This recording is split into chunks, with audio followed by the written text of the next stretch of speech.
Hi everyone, I'm Stephanie Santee, and we're going to be talking about keeping it positive. When children have challenging behaviors or not following our directions, we need to provide them with positive guidance. We want them to know what they can do versus what we do not want them to do. I want to share another powerful strategy for helping children respond positively to all our guidance.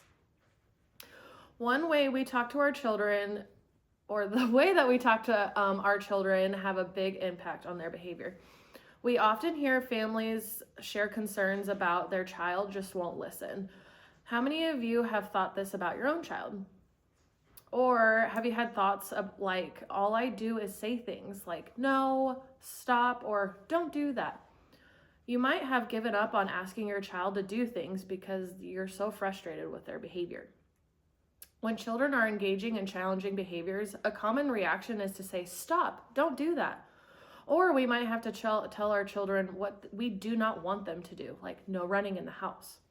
These statements can lead to feeling frustrated, and these challenging behaviors are escalating for you and your child.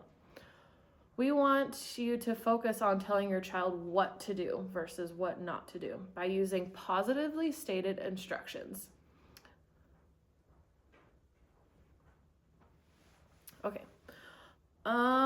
Let's walk through an example together. Your child is arguing with an older sibling, and you're yelling at your child to stop hitting. This is possible that your child is not hearing you say stop hitting. Instead, your child might just hear the behavior that they're already engaged in, which is hitting. It is also possible that they will continue that challenging behavior, like hitting, and engage in some other type of challenging behavior like kicking. My dad said no hitting my older brother, but if I can't hit, maybe I can kick him instead.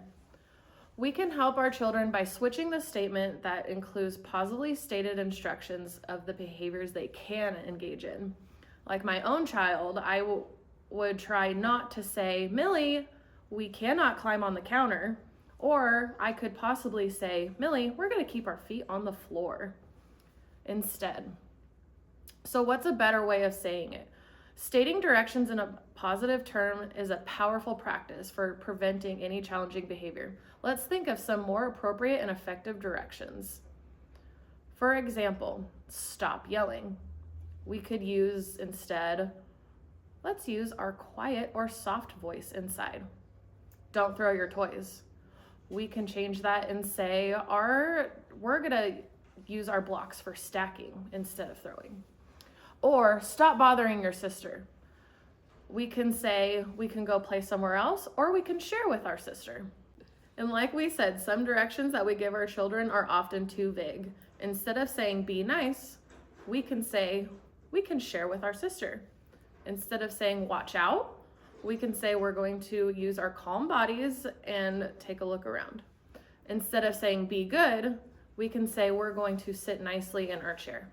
Remember, directions are often more effective when they're stated in terms of what we would like the child to do instead of what we want them to stop doing.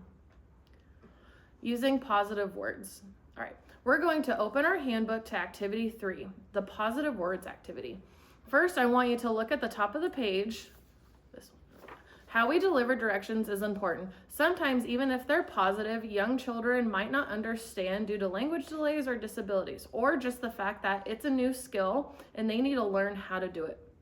A few tips on giving directions included in your handbook if you need some additional ideas. First, tell your child what to do. Second, allow some pause time and wait for your child to respond. Third, provide encouragement or a prompt. The second page of this activity, you'll be working in pairs for this activity.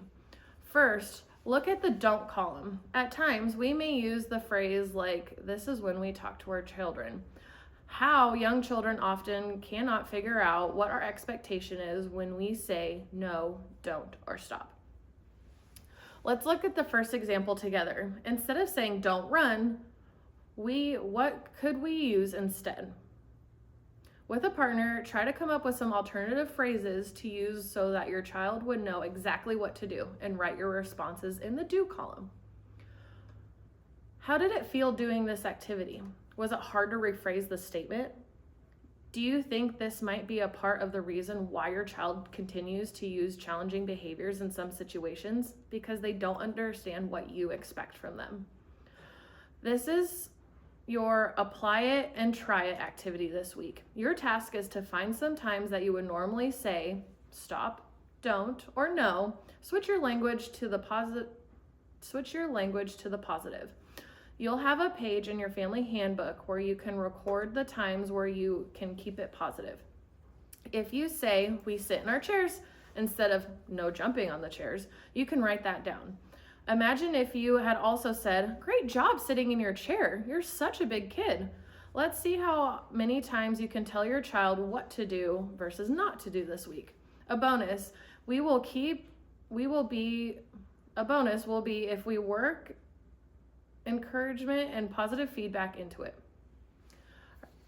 The power of encouragement and positive comments. We are going to end our session in revisiting the positive comments and encouragement in relation to your child's behavior. Here you have examples of children, the challenging behaviors they engage in, and the behaviors the family would like to see more of.